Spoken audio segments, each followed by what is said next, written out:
again, that nasopharyngeal problems, blockages are a no-brainer. But what about what happens after you get oxygen into the body? You know, can the body actually utilize oxygen? Nobody's talking about that. In fact, the primary factors for longevity really partly are what we call vital capacity, the ability to actually assess the elasticity of the lungs and whether or not they can absorb these oxygen into the body. Let's use some other parameters of what happens with low oxygen in the standing position. So Steve showed these people who are in forward posture, and we see that all the time in TMJ therapy parameters. And what I see basically are these type of people that come in who are also out of the same box of cereal of TMJ, but they've got different flavors. First patient actually has TMJ, but she's apneic. Second patient comes in, she's also TMJ primary, but she's got heart disease. This guy's bodybuilder, he's got chronic obstructive pulmonary problems. A lot of these bodybuilders, they're so buffed up top, they can't get circulation into the body, the upper body, and they wind up with cardiovascular problems as they age. Thirdly, we have the osteoporotic patient.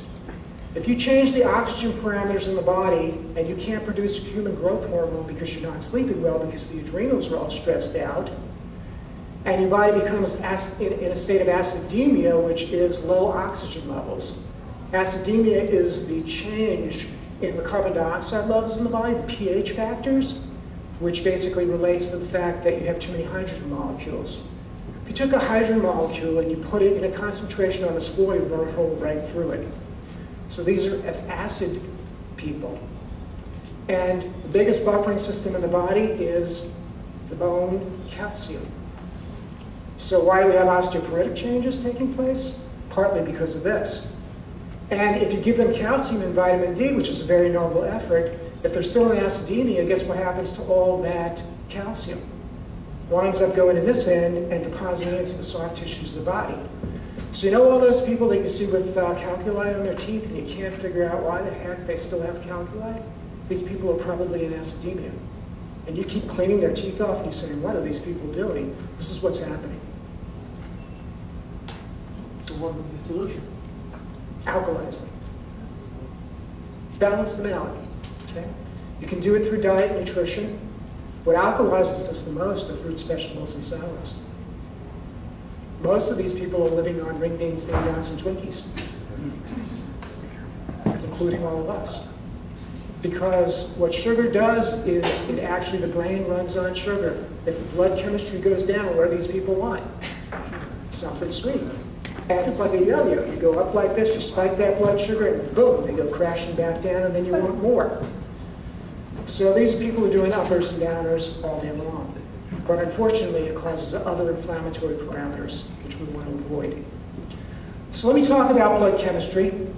And it's a large topic, as I said, but to me, it is beyond measuring the airway. It is the most important diagnostic modality that we can use. And it's really accepted by everyone. It's the standard, it's the gold, a Visa card, and it's accepted by everyone. Hopefully in Canada. Where's David? I don't know if they accept Visa in Canada. But it's scientific, it's measurable medically, it's used in the med-legal world, but more importantly for the public wants it. Because everyone wants to know, well, what does my cholesterol look like? Let me tell you something about cholesterol. It's a big misnomer.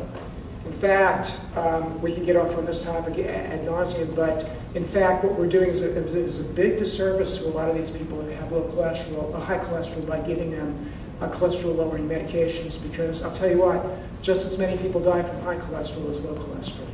It's a mixed bag. So I'll give you some more fodder to think about. But by using these blood tests, we can see not only these subjective complaints I talked about, but what's objectively measured. You can measure it, and you can use these tests over and over and over again and compare them. You can actually see what the trend is on these folks. And because we have these tests done yearly in most cases, who are you at this point in time? Who are you now? This is not a static thing, the body. We're continuously moving through different phases of life.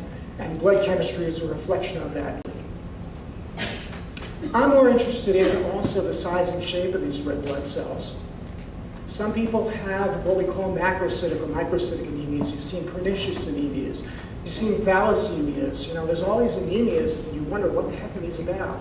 It's about the size and shape, the ability or the fragility or the maturity of these red blood cells to, again, carry oxygen in the body. Pernicious anemia, again, is the loss of B12. And what that does also is it changes the intrinsic factors in the gut. I told you that 50 to 80% of the immunoglobulins are in the gut. And if you want to see the body break down very quickly without the intrinsic factor and the ability to absorb B12, which creates red blood cells, which changes the parameters of oxygen carrying in the body, you're going to see some very sick people.